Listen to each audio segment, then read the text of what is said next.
Luego vamos a hablar de la irrigación y finalmente vamos a terminar con el sistema de conducción. Bien, ahora, para hablar de la introducción de lo que vendría a ser el corazón, vamos a tener en cuenta que está ubicado en el mediastino medio. Ahora vamos a identificar dónde están los mediastinos.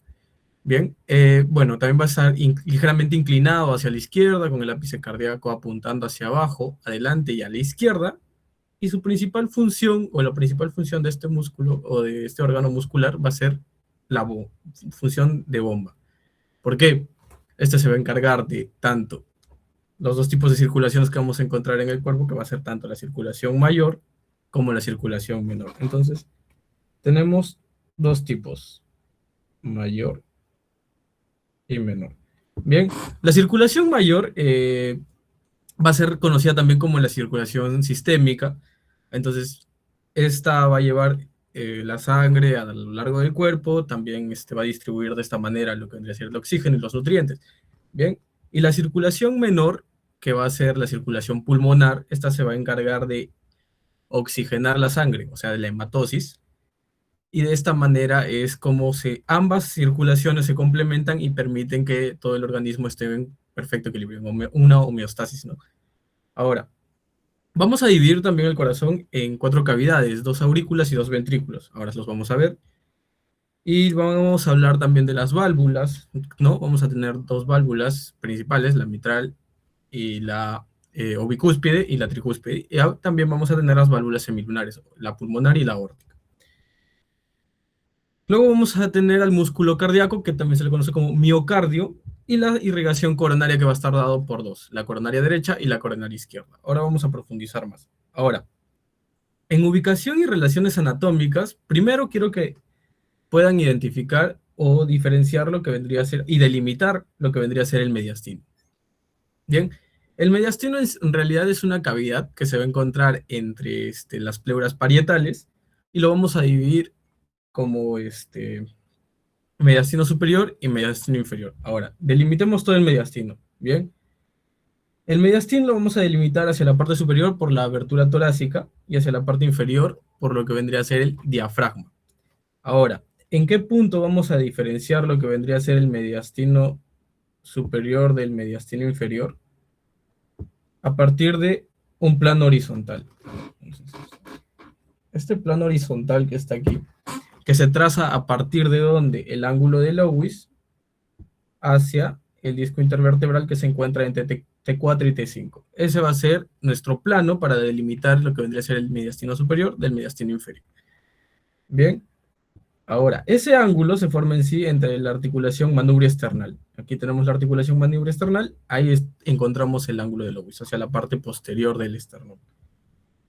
Y lo que nos interesa a nosotros ahorita enfocarnos es en el mediastino inferior, porque el mediastino inferior se va a dividir en un mediastino anterior, un mediastino medio y un mediastino posterior. Bien, ahora, ¿qué me va a generar estas tres partes del mediastino inferior? Va a ser el pericardio. Entonces, todo el pericardio, todo lo que esté dentro va a ser el mediastino medio. Todo lo que esté anterior al pericardio va a ser nuestro mediastino anterior. Y todo lo que esté detrás va a pertenecer al mediastino posterior. Bien, entonces, aquí lo que quiero es que puedan identificar de esta manera, y aquí es donde vamos a poder identificar de acuerdo a las relaciones anatómicas que va a tener. Bien, entonces vámonos aquí. Hacia anterior, o sea, hacia anterior, aquí vamos a poner relaciones anatómicas. Hacia anterior, lo que vamos a encontrar va a ser que, primero, al esternón. Esternón, ¿qué más vamos a encontrar? Vamos a encontrar también a lo que vendrían a ser los cartílagos costales, de la segunda a la sexta. Bien. Entonces, cartílagos costales. Del segundo al sexto.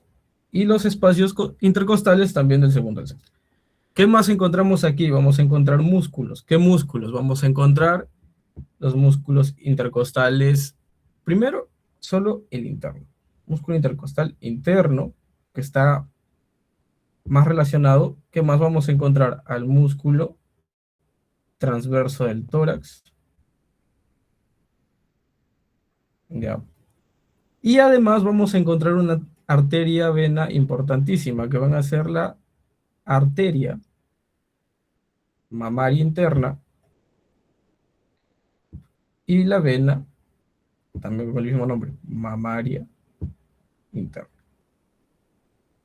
Bien, entonces esas van a ser sus relaciones anatómicas hacia la parte anterior. Hacia los laterales, ya, hacia los laterales, tanto derecho como del lado izquierdo, vamos a encontrar a quién, la pleura, ya, la pleura parietal, pero su porción mediastínica. Entonces, ahí encontramos como relaciones a la pleura parietal, su porción mediastínica, y también a lo que vendría a ser el pulmón derecho y el pulmón izquierdo, de acuerdo al lado que estemos viendo. Y además vamos a encontrar, ¿qué más? Estas tres estructuras que se ven aquí, ya que van a ser nervio frénico, arteria y vena pericárdico-frénicas.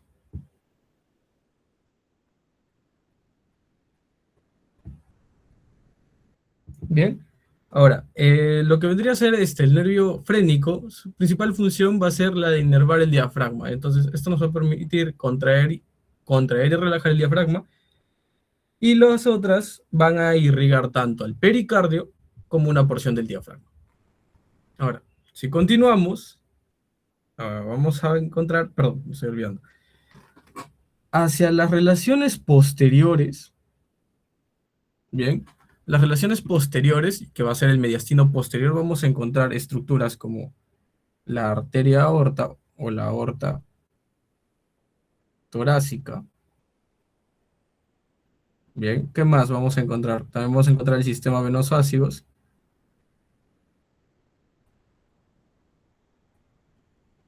Vamos a encontrar al conducto torácico. También vamos a encontrar al esófago y el plexo esofágico. Entonces, esas van a ser las relaciones del corazón respecto a los órganos que van a estar cerca de él, ¿no? Ahora, pasemos ya un poco más a capas para que me entiendan mejor.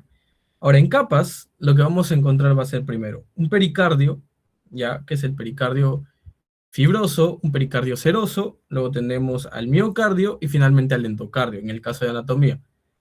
El pericardio que aquí está va a ser el pericardio fibroso. Bien, el epicardio también se le conoce como pericardio este, mm, visceral, perdón, visceral, y este sería el pericardio parietal. Ahora, el pericardio parietal se me va a dividir en otras dos, ¿no? Que vendría a ser el fibroso y el seroso. Bien, aquí están, miren. Hoja parietal de la serosa pericárdica y la hoja parietal, este, aquí encontramos, miren, el pericardio fibroso o la hoja parietal fibrosa y luego tenemos la serosa. Y este pericardio visceral está recubriendo como tal al miocardio. Ahora, entre esos dos pericardios, tanto el visceral como el parietal, se forma una cavidad, que es la cavidad o espacio también pericárdico. Ahora, en ese espacio pericárdico lo que nosotros vamos a encontrar es líquido pericárdico. ¿Y cuál es la función de este líquido pericárdico? El líquido pericárdico va a generar una lubricación entre ambas membranas y esto permite que el corazón, al momento de contraerse y relajarse, se deslice sobre las membranas, nada más, sin generar irritación sobre ambos pericardios. Es su función, lubricar. Ahora, ¿qué pasa en estas estructuras o en este espacio cavidad pericárdica? Si en caso se dé ya sea una infección, una cirugía, una lesión, un traumatismo que pueda afectar la pared, por ejemplo, digamos, un infarto agudo de miocardio que daña y debilita la pared del corazón, puede generar una ruptura miocárdica y por ahí puede generarse una hemorragia. ¿A dónde creen que va a extravasar toda esa sangre? Pues va a empezar a llenar este espacio pericárdico o cavidad pericárdica y va a incrementar la presión de la cavidad pericárdica. Entonces, va a generar esto. Ven que el corazón, ya, vamos a dibujar aquí el pericardio.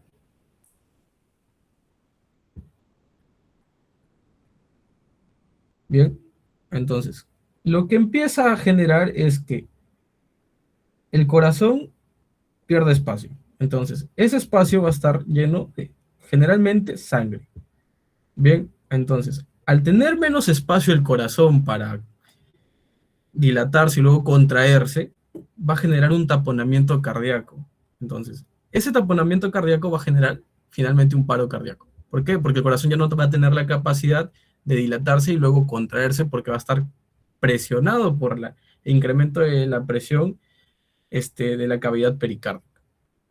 Por eso es que es importante que conozcan que ese espacio es relativamente importante en caso de un traumatismo. Generalmente, en su mayoría es por un traumatismo.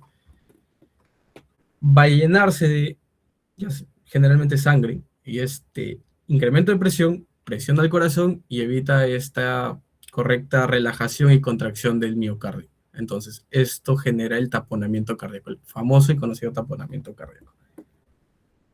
Bien, entonces, aquí podemos observar mejor cómo el pericardio está inervado por ¿quién? El nervio frénico. Además, también tiene ramitas de estas. ¿Ven? El nervio frénico, que es esta estructura de aquí. Ahí vemos al nervio frénico, cómo da ramas para inervar al pericardio. También vamos a ver cómo estas ramas que vienen de la arteria pericárdico-frénica también irrigan la cara anterior del pericardio. Y también tenemos su drenaje venoso, que es las ramas pericárdico-frénicas. Ahora, aquí vamos a poner un poco de imágenes ilustrativas. Entonces, ven cómo en esta disección de tórax, lo que estamos observando es esta estructura de aquí que se está jalando con las pinzas, va a ser la pleura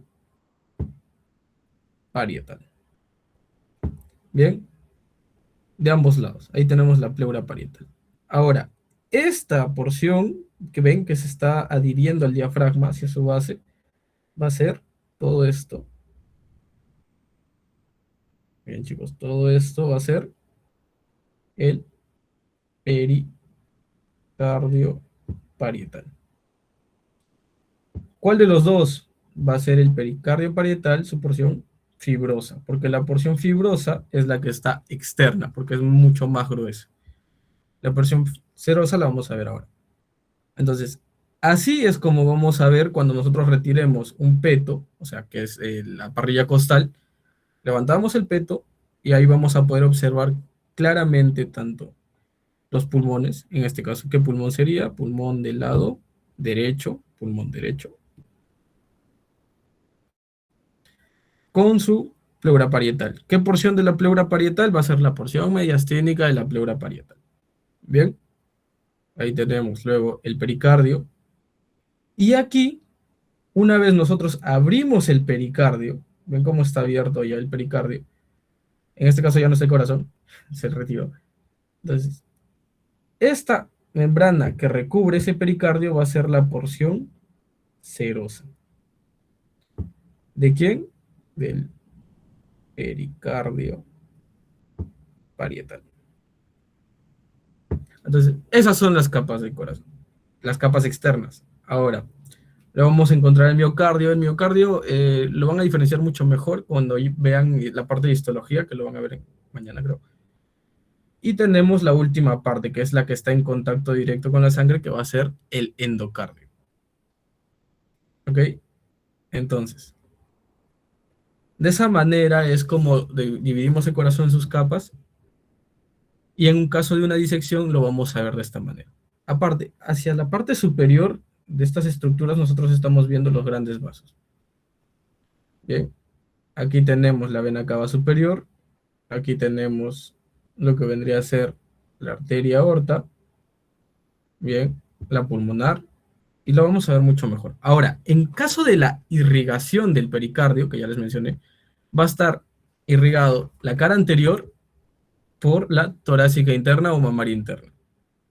¿Mediante qué ramas? Entonces, toda esta arteria, que es la mamaria interna, me va a dar sus ramas, ¿no? Vamos a tener las ramas anteriores pericárdico-frénicas, las ramas anteriores musculofrénicas. Bien, entonces, ramas arteriales pericárdico-frénicas, que están resaltadas, todo lo que está de celeste van a ser las ramas de la mamaria interna. ¿Qué otra arteria me genera irrigación para el pericardio? Va a ser la aorta torácica. ¿Mediante qué ramas? Las ramas bronquiales, ramas esofágicas y también por la arteria diafragmática superior, que es rama directa de la aorta torácica. Y la aorta abdominal, por lo contrario, me está irrigando lo que vendría a ser la cara inferior del pericardio, o sea, la porción que está en contacto directo con el diafragma, con el centro tendinoso del diafragma, y ahí va a estar la arteria frénica inferior, que es la única rama que me está irrigando la cara inferior del pericardio. Entonces, de esa manera encontramos cómo se genera la irrigación para el pericardio. Ahora, en caso de la configuración externa del corazón, ahí vamos a encontrar ya caras, ¿sí? Tenemos aquí, miren, por ejemplo, estamos dividiendo mediante el surco auriculoventricular o también surco coronario, lo que vendría a ser la cara pulmonar derecha. Tenemos luego la cara esternocostal, que vendría a ser el ventrículo derecho, y tenemos la cara pulmonar derecha, que vendría a ser el ventrículo izquierdo. Bien, ahora, ¿qué otras estructuras me importan aquí? Porque es configuración externa. ¿Ven esta estructura pequeña de aquí? Ya. Esto se le conoce como orejuela. Es la orejuela derecha. Ahí tenemos la orejuela derecha, tenemos luego esta estructura de aquí, que va a ser la aurícula derecha. Y aquí vamos a encontrar al ventrículo derecho. Y la cara pulmonar derecha, es al revés, perdón chicos. No, yo me confundí. Ya, y es que encontramos aquí al ventrículo izquierdo. Bien. Luego, hacia la parte posterior, cuando nosotros vemos el corazón desde la parte posterior, vamos a encontrar aquí otra división. ¿Ven? Todo esto y todo esto. Todo esto en sí, todo esto es la base del corazón. Ahora, aquí vamos a encontrar un surco interauricular. Y ese surco genera la división entre la aurícula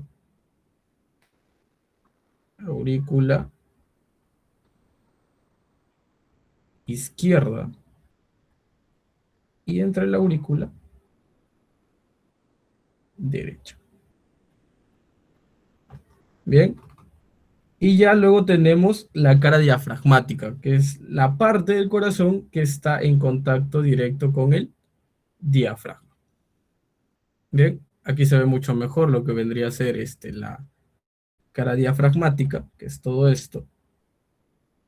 Bien, entonces que vendría a ser ventrículo derecho y el ventrículo izquierdo.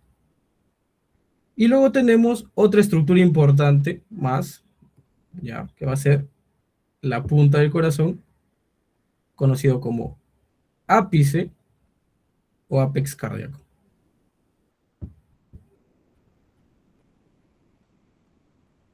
Bien. Ahora, ¿dónde vamos a encontrar nosotros el apex cardíaco? ¿Y por qué es importante? A ver, ¿cómo les me puse una imagen de esto? Pero trazamos en una línea media clavicular, o sea, la mitad de la clavícula, trazan una línea hacia la parte inferior y en el quinto espacio intercostal, ahí vamos a encontrar al ápex cardíaco, desde anatomía topográfica. Bien, entonces, de esa manera. ¿Qué más vamos a encontrar aquí? Ahora sí vamos a enfocarnos en estructuras. Aquí tenemos a la vena cava inferior, tenemos a la vena cava superior. Bien, la vena cava inferior va a generar drenaje de prácticamente miembro inferior, va a generar drenaje abdominal, también,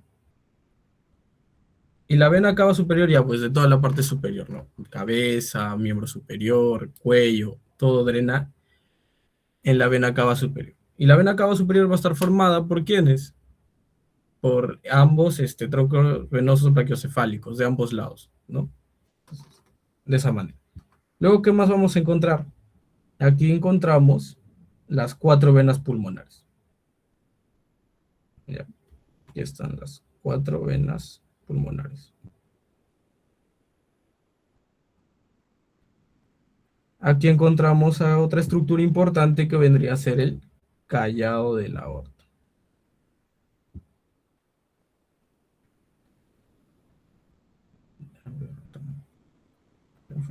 Ya.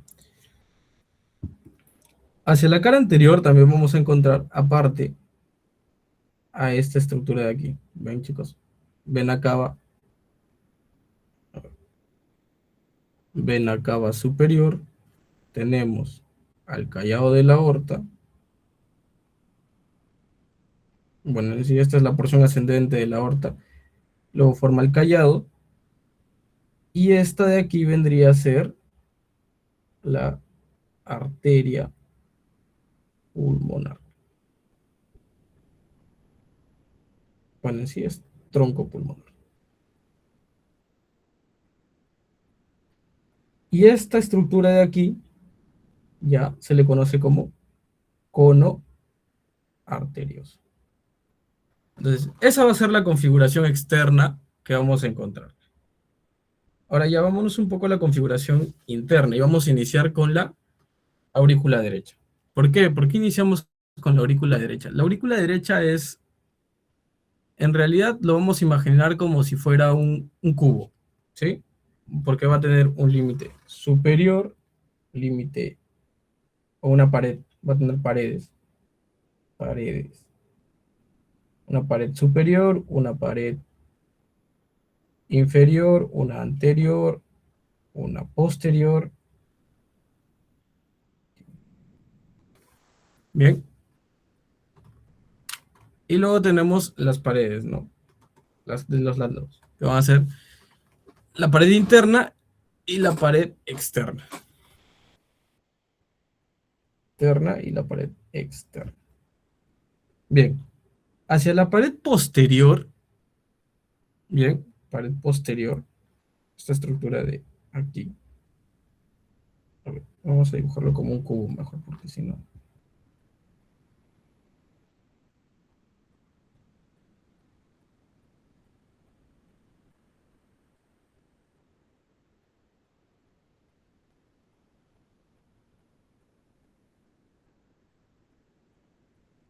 Ya. Más o menos así, imagínense la aurícula. Bien. Vamos con la pared superior. Entonces, hacia la pared superior, o sea, hacia esta pared, que es la pared superior, ¿qué estructuras vamos a encontrar? Primero, vamos a encontrar al orificio de la vena cava superior. Bien. Y también a la entrada de la orejuela derecha. Entrada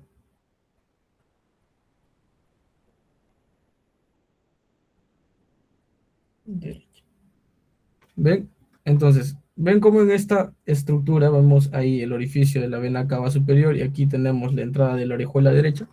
Entonces, esa vendría a ser mi pared superior. Bien, ahora vamos hacia la pared inferior. Pared inferior. Hacia la pared inferior, lo que nosotros vamos a encontrar, si ya vimos el orificio de la vena cava superior, vamos a encontrar al orificio de la vena cava inferior. ¿Qué más? Vamos a encontrar también a estas válvulas. La válvula de la vena cava, perdón, del seno venoso coronario, que va a ser Eustaquio, ya, entonces, válvula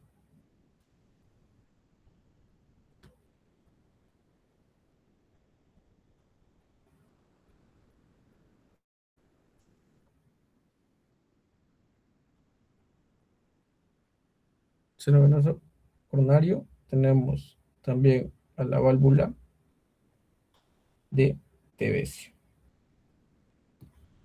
Bien, entonces, todas estas tres estructuras que estamos viendo aquí, Eustaquio, Tevesio y el orificio de la vena cava inferior, van a pertenecer a la pared inferior. Entonces, esto es pared inferior.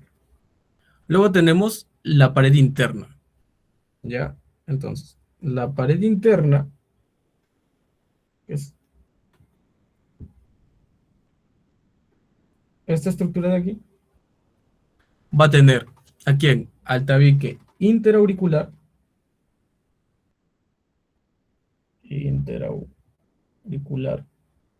¿Qué más vamos a encontrar ahí? Tabique interauricular, tenemos esta estructura que es muy importante porque la van a ver ahora en embrio, que es la fosa oval, y vamos a encontrar al limbo de la fosa oval. ¿A qué le denominamos limbo de la fosa oval? A esta estructura que rodea la fosa oval se le conoce como limbo de la fosa oval. Entonces, esta estructura de aquí, o estas estructuras van a formar parte de la pared interna. Bien, pared interna. Luego, ¿qué nos falta?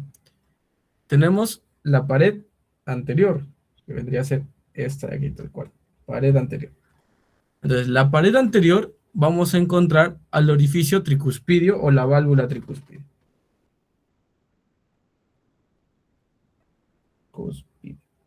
Entonces, este orificio, que es la válvula tricúspide, orificio tricuspidio y su válvula, ¿no?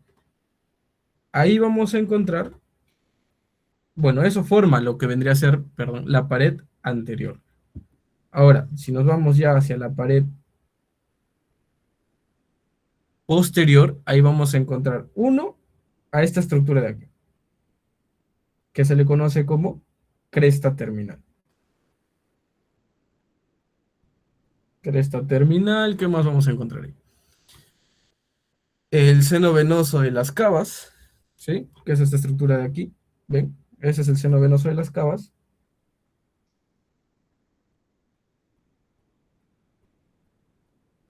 Y finalmente vamos a encontrar al tubérculo intervenoso o tubérculo de Lower, que no se ve.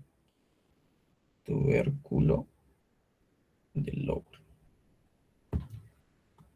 Y nos faltaría lo que vendría a ser la pared externa, ¿no? Entonces, la pared externa, que ya es la última, que vendría a ser solo esta capa de aquí, ahí vamos a encontrar los músculos pectines. Bien, entonces de esa manera ya identificamos las 6 paredes de la aurícula derecha. Entonces, es bueno que ustedes puedan imaginarse o llevarlo a cabo así, como un cubo, y cada pared tiene sus estructuras. ¿Ya? Ahora, aquí también creo que se puede hacer. Ya. Una estructura importante más que se va a formar aquí, chicos, va a ser el triángulo de Koch. ¿Sí? Entonces, el triángulo de Koch va a ser una estructura muy importante porque va a tener como límite anterior, límite posterior y también va a tener un límite superior o también es la base, ¿no? Entonces, esta estructura va a formarse así. ¿Ya? Ese es el triángulo de Koch. Ahora, ¿cuáles van a ser sus límites?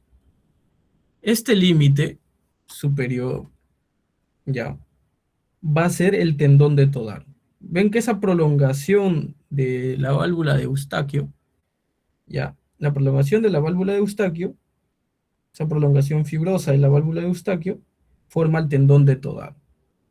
Entonces, límite triángulo de Koch, ya, límite superior va a estar dado por tendón de Todaro. Luego tenemos al límite anterior, y el límite anterior va a estar dado por el anillo tricuspidio, o sea, esta estructura de aquí. Entonces, ese va a ser nuestro límite anterior, anillo tricuspidio. Y finalmente, el límite posterior, que va a ser dado por la estructura de este orificio, que es la desembocadura del seno venoso coronario, y ahí vamos a encontrar a la válvula de Tevesio. Entonces, ¿dónde desemboca todo el drenaje venoso del corazón? En el seno venoso coronario, y finalmente eso en la aurícula derecha. Entonces, de esa manera ya tenemos el triángulo de Koch. ¿Y por qué el triángulo de Koch es importante? Porque ahí vamos a encontrar, ya, ahí vamos a encontrar esta estructura,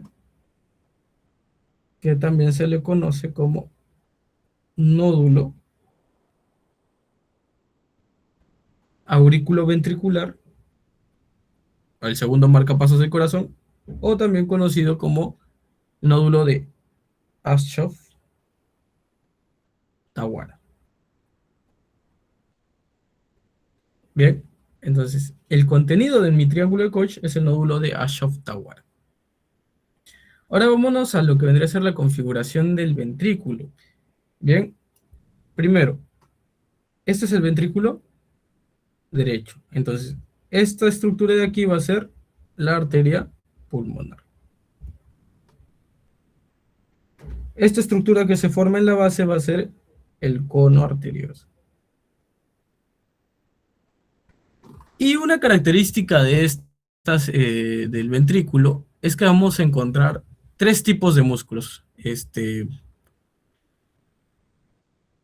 capilares. Bien, tres tipos de músculos. Vamos a encontrar tres órdenes de estos músculos. Entonces, de primer orden, segundo orden y los de tercer orden.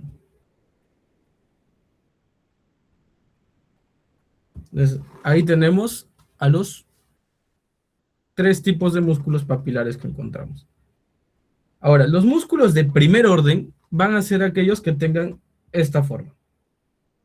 ¿Bien? Esa forma.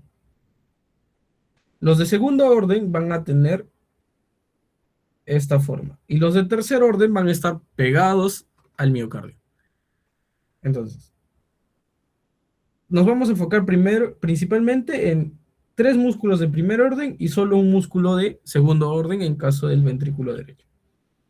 Aquí vamos a encontrar a este de aquí, estos y estos de aquí. Bien, entonces, aquí tenemos al músculo papilar septal, tenemos al músculo anterosuperior o papilar anterosuperior,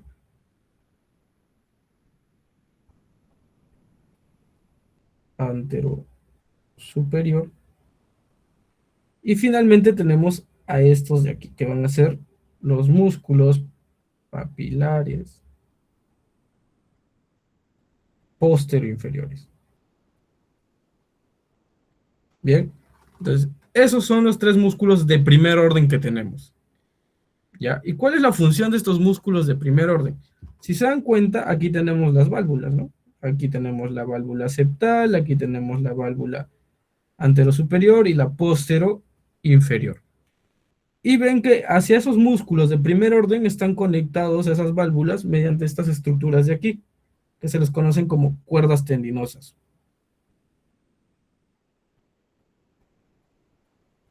cuerdas tendinosas. Ahora, ¿cuál es la función de estos músculos? Cuando nosotros estamos en la diástole ventricular, la presión que hay en el ventrículo genera o quiere hacer que estas válvulas se vayan hacia la aurícula, ¿no?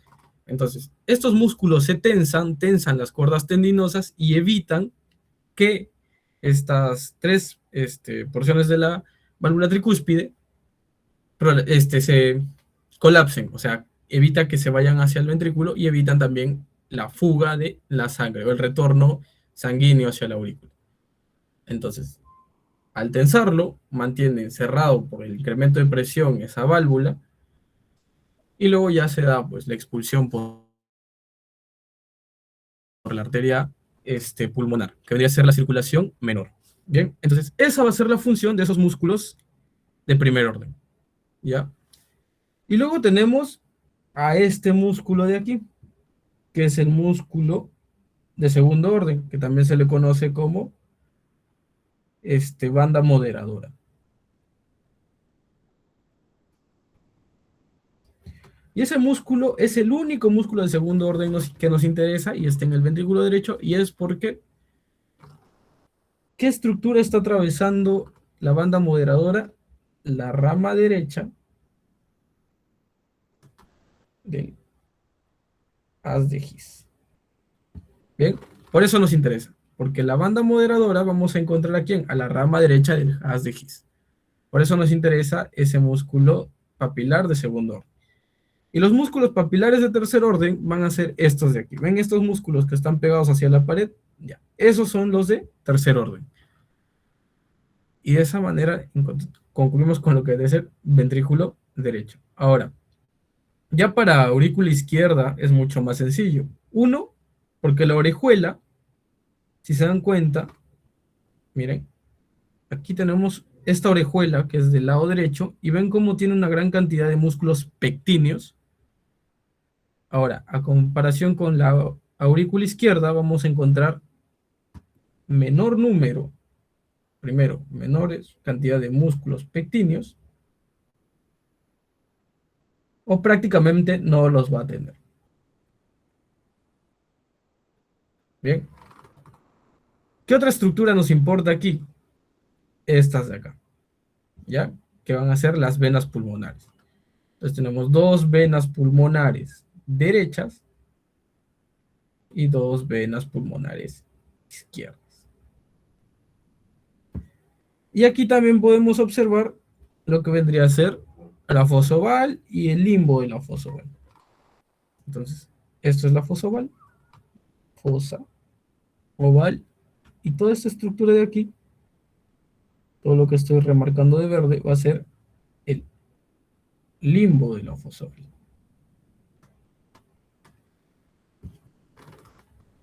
Ya. Luego tenemos la configuración interna del ventrículo izquierdo. Ahora, ¿cuál es la diferencia? Esta va a ser la mitral, o sea, solo va a tener dos válvulas, ¿no? La anterolateral y la anterolateral y la posteromedial. Bien, entonces, esos pilares van a estar unidos a esas dos válvulas. Ven como aquí tenemos también de primer orden, pero aquí no le damos tanta importancia. Aquí tenemos también las cuerdas tendinosas y aquí tenemos la posteromedial, y estas son las anterolaterales. Bien, entonces, ahí tenemos misma función que los de primer orden del ventrículo derecho. Al momento de la contracción ventricular izquierda, o sea, de la sístole ventricular, también se tensan y mantienen la válvula cerrada, evitando que colapse. Esa va a ser las únicas estructuras que nos interesan del ventrículo izquierdo. Ahora, válvulas cardíacas. Bien, entonces aquí tenemos una válvula, aquí tenemos la otra, que son las dos principales, y luego tenemos las válvulas semilunares. Bien, ahora, ya hablamos de la tricúspide, que es esta de acá, y ya hablamos de la mitral. Ya. Ahora, vamos a enfocarnos primero en las semilunares. La que está más anterior, si se dan cuenta, esa que estoy marcando, va a ser la pulmonar, ¿ya? O sea, la válvula es pulmonar. ¿Y por qué se caracteriza? Como inicia con P, vamos a decir que tiene dos válvulas pulmonares o semilunares posteriores y una anterior. A diferencia de la aorta, si se dan cuenta, la aorta tiene dos anteriores y una posterior. Ahora vamos a ser más específicos en caso de estas de aquí. Bien, empecemos con la válvula pulmonar. En la válvula pulmonar vamos a encontrar esta estructura de aquí que se le conoce como nódulo. Tenemos la lúnula y tenemos las válvulas semilunares, ¿no? Las anteriores y la posterior derecha y la posterior izquierda. Bien, ¿qué más vamos a encontrar? Ahora, enfoquémonos en esta. En esta que es la válvula aórtica, vamos a encontrar lo mismo. O sea, la válvula semilunar posterior y las dos anteriores, ¿no? Estas son las dos anteriores. Entonces, aquí encontramos estos orificios. Y esos orificios son importantes porque son el origen de las coronarias. Entonces, son los orificios de la coronaria derecha y el orificio de la coronaria izquierda. Bien, luego tenemos esta estructura de aquí que se le conoce como nodulillo, ¿ya? Nodulillo de la válvula semilunar aórtica o de la válvula aórtica. Bien. ¿Y por qué es importante esas válvulas? Porque generalmente, bueno, cuando ustedes vean este tema, van a darse cuenta que durante la diástole, o sea, la relajación del músculo y el cierre de las válvulas semilunares, va a dar, como están cerradas, va a incrementar la presión en la porción ascendente de la aorta torácica, perdón, la porción ascendente, la primera porción, y esto va a permitir que la sangre ingrese por las arterias coronarias y se irrigue. Entonces, la irrigación del corazón se da durante la diástole, no durante la sístole, sino durante la diástole. Y ya hablemos un poco del corazón. Entonces, el corazón va a estar compuesto por 4 anillos fibrosos. Bien, aquí tenemos el anillo tricuspidio, tenemos el anillo mitral, que son las dos válvulas importantes. Luego tenemos, aquí nos faltaría uno, que sería el cuarto anillo, que sería el anillo pulmonar, o sea, de la válvula pulmonar. Y luego hablamos de otras dos estructuras, que son los dos trígonos fibrosos, ¿no? Un trígono fibroso del lado izquierdo y un trígono fibroso del lado derecho. Y cuando hablamos de porciones membranosas, bueno, ya nos referimos a estructuras como tendones, nos referimos a estructuras como, de por sí las inserciones musculares, ¿no? Donde termina la aurícula y donde inicia el ventrículo. Ahora, ¿cuál es la función? Uno va a generar que tenga... Ahí se me fue el número. Ya. Primero va a funcionar como un aislante eléctrico, ¿ya? Es una de sus funciones. Funciona como un aislante eléctrico.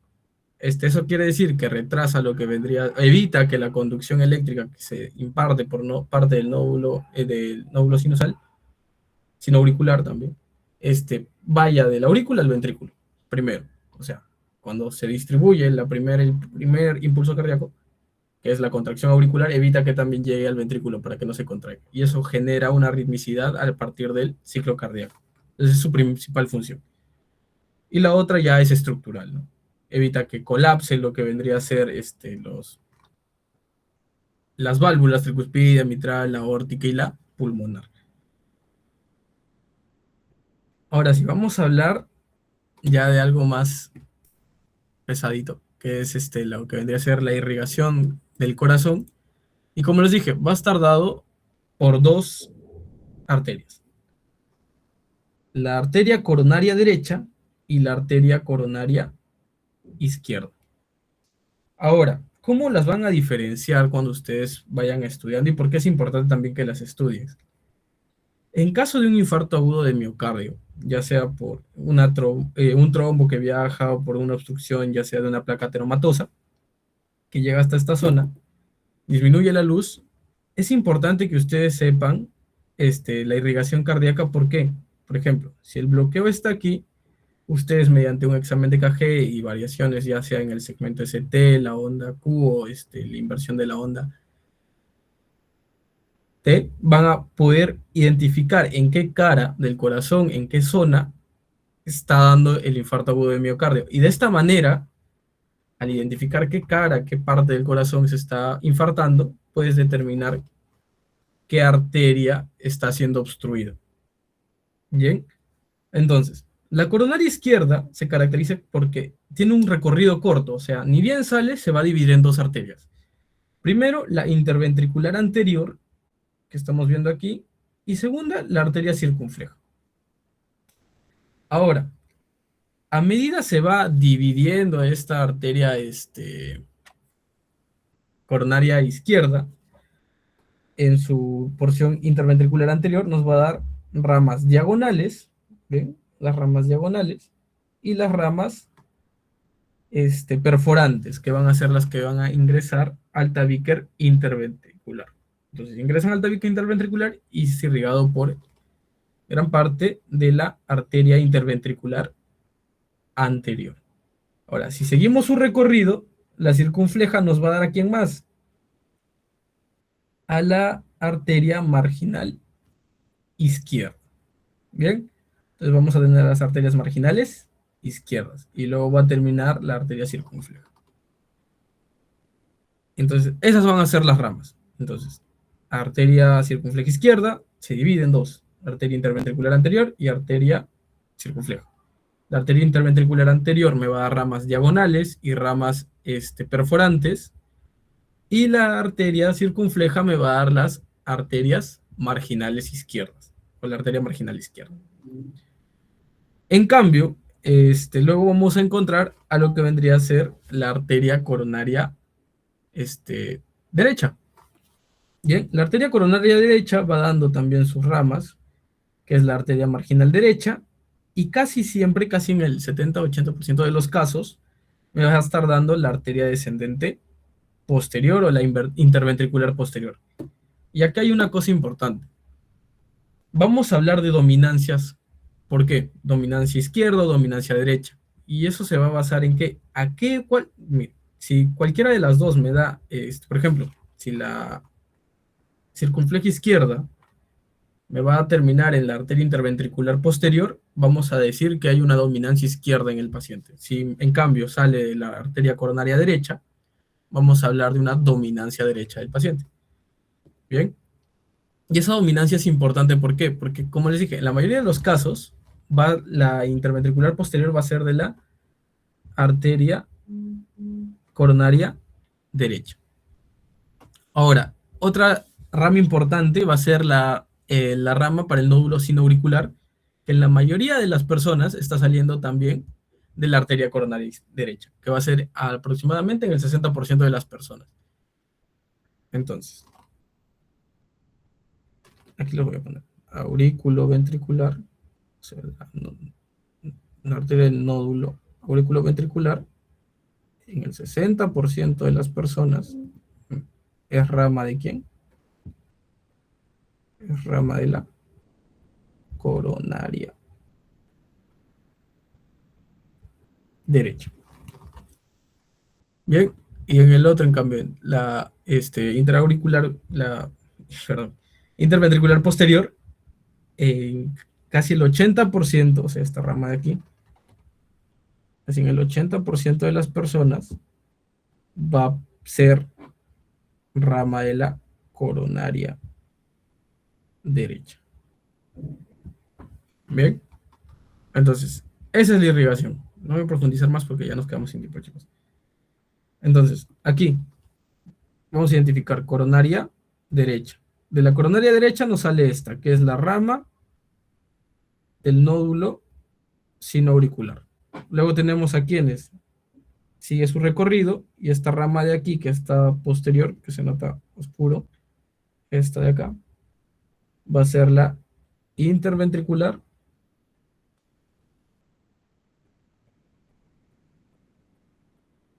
posterior, ¿ya? Y luego tenemos a la de aquí, que va a ser la marginal derecha. Y luego tenemos a la otra, que es la coronaria izquierda. Entonces, la coronaria izquierda, recorrido corto, se bifurca en esta de aquí, que es la circunfleja, y en esta de aquí, que es la interventricular anterior. Bien, y de la interventricular anterior, si se dan cuenta, me están saliendo estas ramas. Ya. A estas ramas se les conoce como arterias diagonales. Y a estas ramas pequeñas de aquí que están perforando el miocardio se le conoce como ramas perforantes. Y luego de la circunfleja también me están saliendo estas de aquí. ¿Ya? Y estas de aquí van a ser las marginales izquierdas. Marginales izquierdas. Bien, entonces, esa es la irrigación. Ahora, por parte del drenaje, vamos a hablar también de lo mismo. Va a haber, así como hay una interventricular anterior, también va a haber una interventricular posterior. Perdón, una vena interventricular anterior. ¿Ya? También vamos a tener una vena interventricular posterior, que también se le conoce como vena cardíaca media. En cambio, la vena interventricular posterior se le conoce como... Acá. No, aquí, la vena interventricular anterior. Ahora, todo eso va a drenar en la gran vena cardíaca.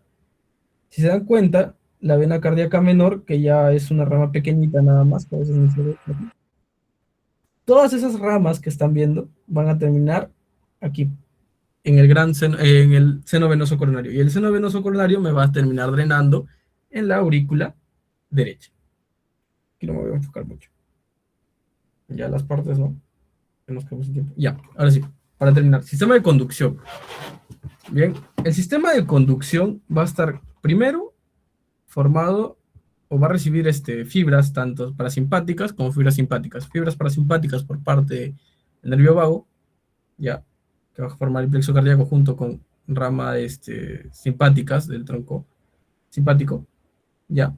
Entonces, va a recibir esas ramas, de acuerdo, por ejemplo, el crono y el hieno y el dromotropismo van a incrementarse si hay una estimulación simpática y va a disminuir en caso hay una estimulación parasimpática. Ahora, aquí, nódulo sino auricular, ¿ya? O primer marcapasos. De ahí van a salir cuatro ramas, ¿bien? Una rama que se me va a ir para la aurícula izquierda, que va a ser conocida como el haz de Bachmann, y luego tenemos tres ramas que van a estar en la aurícula derecha. Ahí vamos a encontrar al haz internodal anterior, al haz internodal medio y al haz internodal posterior.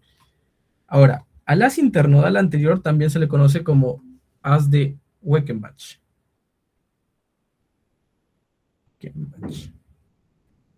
Al haz intermedio también se le conoce como de Torel.